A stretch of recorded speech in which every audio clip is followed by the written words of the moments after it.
Defense lawyer, please proceed. Thank you, Your Honor.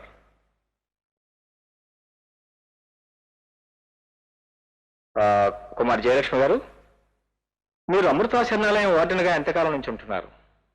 15 సంవత్సరాల నుండి. 15 సంవత్సరాలు. అయితే మీకు పెళ్ళైందా కుమార్ జయలక్ష్మి గారు?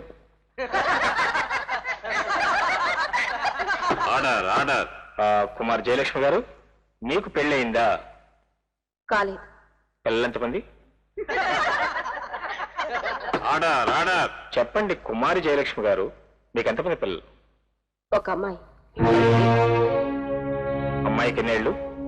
7 ఏళ్ళు. ఆ అమ్మాయి తండ్రి పేరు ఏంటి? అమృతరావు గారు. సరిపోయిన ఒక పుణ్యమూర్తి మీద అభాండాలు వేసి సంబంధం లేని కట్టుకథలతో కేసుని పెడత్రోవ తొక్కిస్తున్నారు డిఫెన్స్ లాయర్ గారు. యువర్ ఆనర్, ఈ కేసులో ముద్దాయి గతాన్ని బలంగా నిరూపించడం కోసమే కుమారి జయలక్ష్మి గారి చరిత్రలోని సారూప్యాన్ని కోర్టు వారి దృష్టికి తేవాలనే ప్రయత్నం చేశాను. అంతేగాని చచ్చిపోయిన వారి మీద అబద్ధపు నిందలు వేయాలని మాత్రం కాదు. ఇంతలోనే పబ్లిక్ ప్రాసిక్యూటర్ గారు ఆవేశపడిపోయారు. బ్రతికున్న వారి మీద అబద్ధపు నిందలు వేయకూడదని వినయంగా మనవి చేస్తున్నాం. Objection overruled. Please proceed defence lawyer. Kumari Jayalakshmi గారు, మీరు మీ బిడ్డ సుఖంగా ఉండటం కోసం అమృతరావు గారు మీకు ఏమైనా ధన సహాయం చేస్తుండేవారా? వారు చేయలేదు. వారి సతీమణి శ్రీమతి శారద గారు రహస్యంగా మాకు ధన సహాయం చేస్తున్నారు. That's fine, thank you. That's all your honour. Any cross prosecutor? No cross your honour. Next witness please. మిమ్మల్ని మరోసారి బోన్లోకి రప్పించి విచారణ చేయవలసి వచ్చినందుకు క్షమించండి. డబ్బున్న కుటుంబాల్లో పుట్టిన అహంకారంతో తాళి కట్టిన భర్తనే కూలివాళ్ల నీచాతి నీచంగా హీనాతీనంగా చూసి ఎందరో స్త్రీలున్న ఈ రోజుల్లో భర్త తెలిసి ద్రోహం చేస్తున్నప్పటికీ అతని పరువు కాపాడే నిమిత్తం చిరునవ్వుతో చిత్రవదన అనిపించారే మీరు, మీకు శిరస్సు వంచి నమస్కరిస్తున్నాను. అమ్మా, ఇప్పుడు మీరు కుమార్ జయలక్ష్మి గారి సాక్ష్యం ఉన్నారు కదా? విన్నాను. ఆవిడ చెప్పినంత నిజమేనా? నిజమే. అంటే క్రిందటిసారి మీ భర్తల గురించి మీరు చెప్పిన సాక్ష్యం అంత అబద్ధమే కదూ? అవును, అబద్ధం. Thank you. That's all your honour. My next witness will be inspector Eswararao. yes proceed. Eswararao garu, మీకు స్వర్గీయ అమృతరావు గారు చాలా కాలం నుంచి తెలిసిన విన్నాను. ఆయన నీ ఊళ్ళో తెలియని వాళ్ళు ఎవరూ లేరనుకుంటాను. అయినో వారు మీకు చిన్నప్పటి నుంచి పరిచయమా? అవును. మీ ఉద్యోగం రావడానికి ముఖ్యంగా వారి రికమెండేషన్ కారణం ఏమన్నాను? కాదు, నా ప్రతిభతో సంపాదించుకున్నాను. గుడ్. ఈశ్వరరావు గారు, మీరు ఒకే ఊళ్ళో ఒకే పోలీస్ స్టేషన్లో 15 సంవత్సరాలుగా పనిచేశారే, దానికి కూడా అమృతరావు గారు రాజకీయ పలుకుబడి ఏ విధంగానూ కారణం కాదంటారా? కానే కాదు, నా సొంత కారణాల వల్ల పై అధికారులకు అర్జీలు పెట్టుకుని బదిలీలు లేకుండా ఏర్పాటు చేసుకున్నాను. ఐసి. మరి ఎస్ఐ నుంచి సర్కిల్ ఇన్స్పెక్టర్ గా అతి తక్కువ సర్వీస్లోనే ప్రమోషన్ పొందారే, దాని వెనక కూడా అమృతరావు గారు అమృతహస్తం లేదంటారా? లేదు, ముమ్మాటికి లేదు. ఐసి. అంటే మీరు మీ జీవితంలో ఏ విధంగానూ అమృతరావు గారికి రుణపడలేరు? లేదు, రుణపడవలసిన అవసరం లేదు. That's good, that's really good. అన్నట్టు ఈశ్వరరావు గారు, మీ అబ్బాయి పేరు ఏంటి? అది అది కమాన్ ప్లీజ్, మీ అబ్బాయి పేరు? Amrutharao. Please note this point your honour. There is nothing to note in that your honour. అతనికి నచ్చిన ఒక ఆదర్శమూర్తి పేరు తన కొడుకు పెట్టుకోవడానికి ఈ కేసుకి ఏ విధమైన సంబంధం లేదు. ఉంది యువర్ ఆనర్. ఆదర్శం వెనక స్వార్థం ఉన్నప్పుడు ఉద్యోగ ధర్మాన్ని కూడా నిర్లక్ష్యం చేసే అవకాశం ఉంది కాబట్టి అడుగుతున్నాను. నవ్ ఇన్స్పెక్టర్, మీరు ఇన్స్పెక్టర్ గా చేరిన కొత్త రోజుల్లో శివాలయం వెనక సోమయాజులు గారి కుటుంబం అగ్ని ప్రమాదంలో చనిపోయినప్పుడు శవ పంచాయతీ జరిపించింది మీరే కదూ? అవును. మరి శవాలను పోస్ట్ మార్టం చేయించారా? చెయ్యకుండానే పూడ్చిపెట్టాం. దేన్ని పూడ్చిపెట్టారు? నిజాన్నే శవాల్నే? శవాల్ని. అలా చేయడం చట్టబద్ధమేనా? పంచాయతీ పెద్దలు అగ్ని ప్రమాదం అని ఖచ్చితంగా తేల్చి చెప్పినందువల్ల ఇందులో చట్ట విరుద్ధం ఏమీ లేదు. ఆ పంచాయతీ పెద్దలకు పెద్ద ఎవరు? అమృతరావు గారు. అంటే అమృతరావు గారి ప్రమేయం వలన పోస్ట్ మార్టం లేకుండానే ఆ శవాలను పూడ్చిపెట్టారు, అవునా? అది అది come on inspector, come on, tell the truth. నిజం చెప్పకపోతే నిజం చెప్పనందుకు, నేరం చేసినందుకు 2 విధాలా మిమ్మల్ని ప్రాసిక్యూట్ చేయవలసి ఉంటుంది. ఎప్పటికైనా నిజం చెప్పి కోర్టు వారికి సహాయపడండి. పోస్ట్ మార్టం విషయంలో ఇతర పంచాయతీ సభ్యులతో అమృతరావు గారు లాలూచి పడ్డారు, అవునా? అవునా కదా? అయ్యుండొచ్చు. తమరే దిగొచ్చు. దర్శాలు ఎవరా? Your next witness please. Shiva Subrahmanyam గారు, మీకు ముద్దాయి సంఖ్య చిన్నప్పటి నుంచి తెలుసు కదూ? తెలుసు. ఈ ఫోటోలో ఈ అక్షరాలు రాసింది ఎవరో? 15 సంవత్సరాల క్రితం సంఖ్య రాస్తూ ఉండగానే చూశాను. ఐసి. ఈ విషయం మీరు ఎవరితో అన్నారా? అనలేదు, కానీ సోమయాజులు గారి కుటుంబానికి జరిగిన విపత్తు గురించి నాకు గల సందేహాన్ని పోలీస్ ఇన్స్పెక్టర్ గారితో చెప్పాను, కానీ వారు వినిపించుకోలేదు. Good, thank you.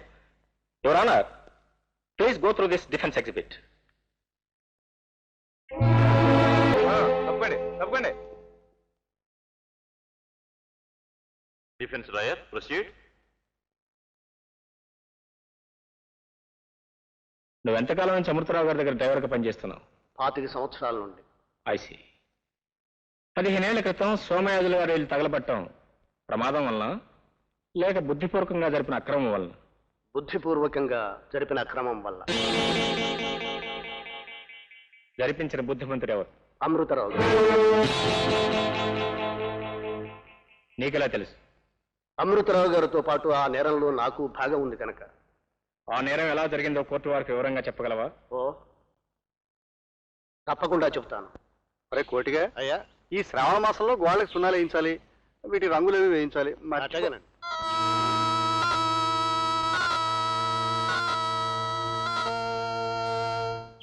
ఇక బాబు, నువ్వు ఈ మధ్య చచ్చిపోయిన పంతులు గారు అబ్బాయి కదా? అవునండి. అక్కడున్నది మీ అమ్మ కదూ? అవునండి. పగలంతా మీరు బడిలో పాఠాలు చదువుకుంటూ ఉంటే మీ అమ్మ ఒక్కరితే ఇంట్లో ఎలా ఉంటుంది? భయమేదు? భయం ఎందుకండి, ఆంజనేయ దండకం చదువుకుంటుందిగా. పోనీ పగలు నన్ను తోడుండమంటుందేమో, అడగకూడదు?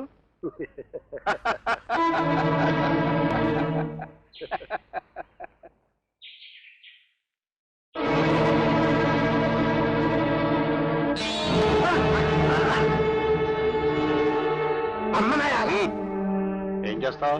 పడతావా? చంపేస్తాను సార్ వాడిని. తప్పు, చీకటి పండి. అదా రాయిచ్చు కొట్టావా? అవునమ్మా, వాడేదో వెనకోత కూసాడు, నాకు కోపం వచ్చింది. ఒరే, ఆయన ఈ ఊరు ఆలయ ధర్మకర్త, పలుకుబడున్న పెద్ద మనిషి. ఎవరు? ధర్మకర్త గారు వచ్చారు, తలుపుది. ఒరే రవి, చెల్లి నువ్వు ఆ రూమ్ లోకి వెళ్ళి దాక్కోండి, నేనేదో సర్ది చెప్తాను.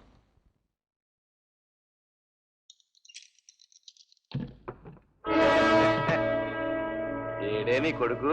బాబు గారు, వాడికి ఏం తెలీదు, ఏదో చిన్నపిల్లాడు. ఆహా, నువ్వు చెప్తే క్షమించకుండా ఎలా ఉంటానే?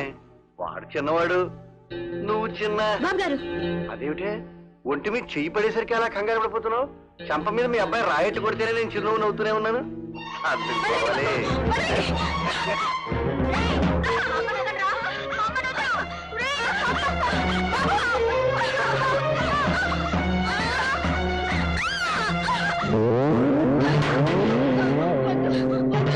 నన్నేం చేయొద్దు.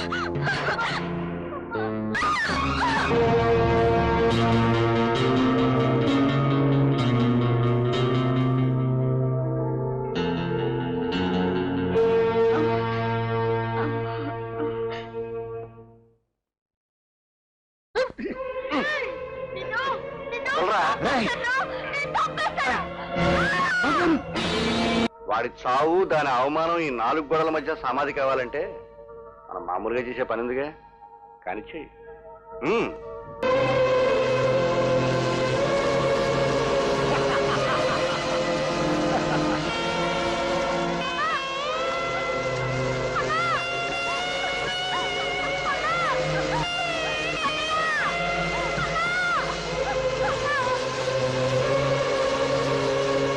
బాధకరమని అందరినీ నమ్మించి హడావుడిగా పంచాయతీ జరిపించి శవాలను పూడ్చిపెట్టేయటం జరిగింది.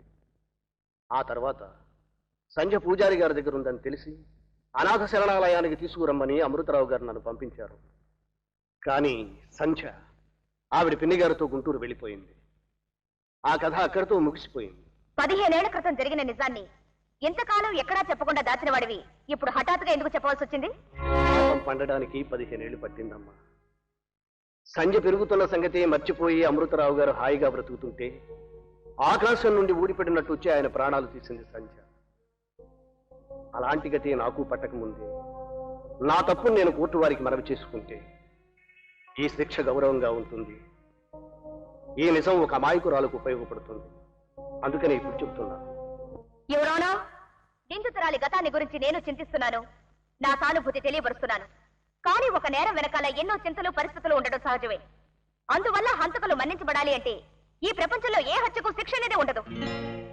15 ఏళ్ల క్రిందట తన కుటుంబానికి అమృతరావు చేసిన అపకారాన్ని తలచి ఆనాడే అతన్ని చంపుతానని నిర్ణయం కూడా స్పష్టంగా గోడ మీద రాసి మరీ ఈనాడు చంపిందంటే ఇదొక పథకం ప్రకారం చేసిన హత్యే గాని ఆవేశంలో చేసిన హత్య కాదు. It's pre meditated and cold blooded murder, your honour. ప్రాణానికి ప్రాణం ప్రతీకారం తీర్చుకోవడమే న్యాయమని డిఫెన్స్ లాయర్ గారి వాదమైతే ఇంకే కోర్టులెందుకు, పోలీసులెందుకు? పరిస్థితులు ఏవైనా హత్య జరిగిన నిజం స్పష్టంగా నిరూపించబడింది కాబట్టి ముద్దాయి వయసులో చిన్నదని ఏ మాత్రం దయాదాక్షిణ్యం చూడకుండా ఐపీసీ సెక్షన్ 302 కింద కఠిన శిక్ష విధించవలసిందిగా కోర్టు వారిని కోరుతున్నాను. గుడ్.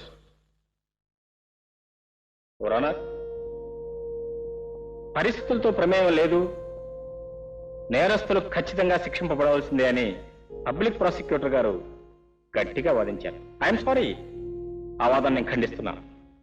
కాలమాన పరిస్థితులను బట్టి చట్టాలను సవరించుకుంటూ పోవటం మనం అందరం చూస్తున్న విషయం. కొన్నేళ్ల క్రితం ఈ దేశంలో స్త్రీకి ఓటు చేసే హక్కే లేదు. కానీ ఈనాటి స్త్రీ పబ్లిక్ ప్రాసిక్యూటర్ అయి చట్టాలనే సమీక్షించే స్థితికి ఎదిగింది. అది మనం కళ్ళారా చూస్తున్నాం. అంటే దీన్ని బట్టి మనకు అర్థమయ్యేది ఏంటి? సమాజం కోసం చట్టం గానే, చట్టం కోసం సమాజం కాదు అనేది మనకు స్పష్టం అవుతుంది. యువర్ ఆనర్, యుద్ధంలో సైనికుడు హత్య చేస్తాడు, కానీ అది హత్య కాదు, దేశభక్తి. అలాగే అల్లర్లు జరిగినప్పుడు పరిస్థితిని అదుపులో పెట్టే ప్రయత్నంలో పోలీసులు కొంతమంది అమాయకులను కూడా కాల్చి చంపుతారు, కానీ అది హత్య కాదు, ఉద్యోగ నిర్వహణ. ఆపరేషన్ చేసిన డాక్టర్ అప్రమత్తత వల్ల రోగి చనిపోతాడు, అయినా అది హత్య కాదు, వృత్తి సంబంధమైన పొరపాటు. యువర్ ఆనర్, నా ప్రతివాదంతో రెచ్చిపోయిన మన పబ్లిక్ ప్రాసిక్యూటర్ గారు హఠాత్తుగా నా మీద పడి నా పీక పీసుకు నన్ను చంపాలని ప్రయత్నం చేస్తే నేనే తిరగబడి ఆమెను చంపితే అది హత్య కాదు, ఆత్మరక్షణ. 15 ఏళ్ల క్రితం అమృతరావు తన కుటుంబాన్ని సర్వనాశనం చేస్తుంటే కళ్ళారా చూసిన సంఖ్య ఆనాడే తన హత్య చేసుంటే అది హత్య కాదు, పసి తనకు ఆవేశం. గుడ్. తన బాల్యాన్ని, తన యవ్వనాన్ని, తన వైవాహిక జీవితాన్ని బాధించిన తన గతాన్ని చెరుపుకోవడానికి సంధ్య తనకు తానుగా చేసుకున్న చికిత్సే ఈ అమృతరావు హత్య. ఘనత వహించిన పబ్లిక్ ప్రాసిక్యూటర్ గారు నీతి కన్నా చట్టమే ముఖ్యమన్నారే, మరి ఆ చట్టం అమృతరావుని ఏం చేసింది? ఆనాడే అతను నేరం బయటపెట్టి ఎందుకు శిక్షించలేదు? అలా శిక్షించి ఉంటే హత్య జరిగి ఉండేది కాదు, ఈ అమాయకురాలు హంతకురాలుగా మారుండేది కాదు. ఎవరానా, నా వాతాన్ని ముగించే ముందు నేను తమను కోరేది ఒకటే. సంధ్య తను చేయని నేరానికి బ్రతుకంతా నష్టపోయింది, జీవితం అంతా దుర్భరంగా గడిపింది. డాక్టర్ లలిత గారి మనస్తత్వ పరిశోధన ప్రకారం సంధ్య చేసిన హత్య ఆమె తెలియకుండానే చేసింది. అందువల్ల ఐపీసీ సెక్షన్ 84 ప్రకారం సంధ్యను విడుదల చేయవలసిందిగా తమకు ప్రార్థిస్తున్నాను. That's all your honour. The judgment is reserved till Monday. The court is adjourned.